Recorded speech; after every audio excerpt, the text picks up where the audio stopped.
ನಮಸ್ಕಾರ. ಬೆಂಗಳೂರು ಇವತ್ತು ತಗೊಂಡ್ಬರ್ತಿರೋ ಸ್ಟೋರಿ ಏನಂದರೆ, ಚಿಕ್ಕದಾಗಿರೋ ಸ್ಟೋರಿ.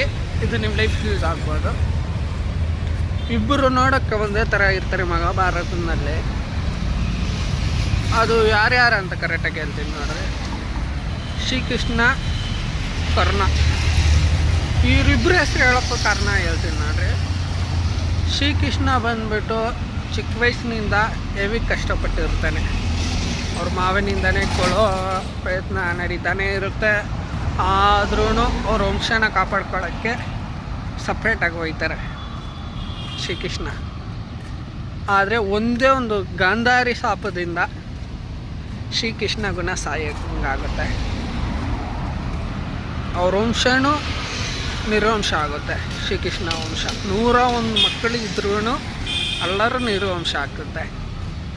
ಕರ್ಣ ಬಂದರೆ ಅವ್ನು ಬದುಕಿರೋವಾಗಿನಿಂದ ಸಾಯೋವರೆಗೂ ಎಲ್ಲ ದಾನ ಮಾಡ್ಕೊಂಡು ಬೈತಾನೆ.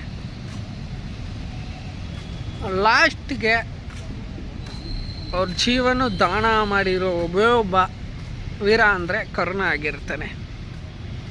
ಯಾಕೆ ಈ ಸ್ಟೋರಿ ಹೇಳ್ತಾ ಇದ್ದೀನಿ ಅಂದರೆ, ಶ್ರೀಕೃಷ್ಣ ಹೋಗ್ಬಿಟ್ಟು ಕೇಳ್ತಾನೆ, ಕರ್ಣಂದು ರಥ ಸಿಕ್ಕಾಕೊಂಡಿರುತ್ತೆ, ಬಾಣ ಚುಚ್ಚಿರ್ತಾರೆ. ಬಾಣ ಎತ್ತೋವಾಗ ಕೇಳ್ತಾನೆ.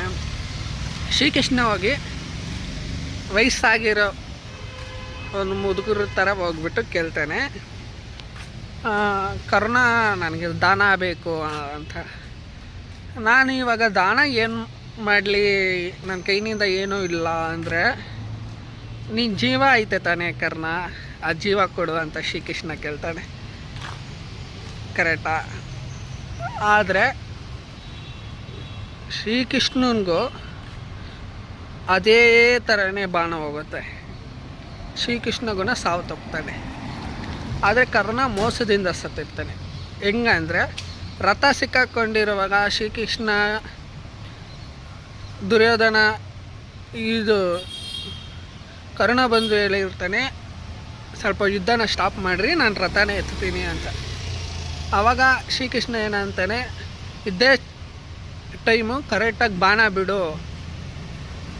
ಆ ಬಾಣ ಬಿಟ್ಟರೆ ಸತ್ತೋಯ್ತಾನೆ ಶ್ರೀಕೃಷ್ಣ ಅಂತ. ಇದು ಕರುಣ ಅಂತ ಶ್ರೀಕೃಷ್ಣನಿಗೆ ಗೊತ್ತಿರುತ್ತೆ. ಇನ್ನೊಂದು ಬಂದ್ಬಿಟ್ಟು, ಸಾಯವಾಗಲೂ ಕರ್ಣ ಯಾಕೆ ಸತ್ತಿದ್ದ ಅಂತ ಕೇಳೋದಿಲ್ಲ. ಅದು ಕೇಳೋಕ್ಕೆ ಕಾರಣ ಏನೇ ಇರುತ್ತೆ ಅಂದರೆ, ದ್ರೌಪದಿ ವಸ್ತ್ರಧಾರಣ ಮಾಡುವಾಗ ಆ ಸಭೆಯಲ್ಲಿ ಕರ್ಣಗುಣ ಇರ್ತಾನೆ. ಅದರಿಂದ ಕರ್ಣಗುಣ ಸಾಯಲೇಬೇಕಾಗಿರುತ್ತೆ.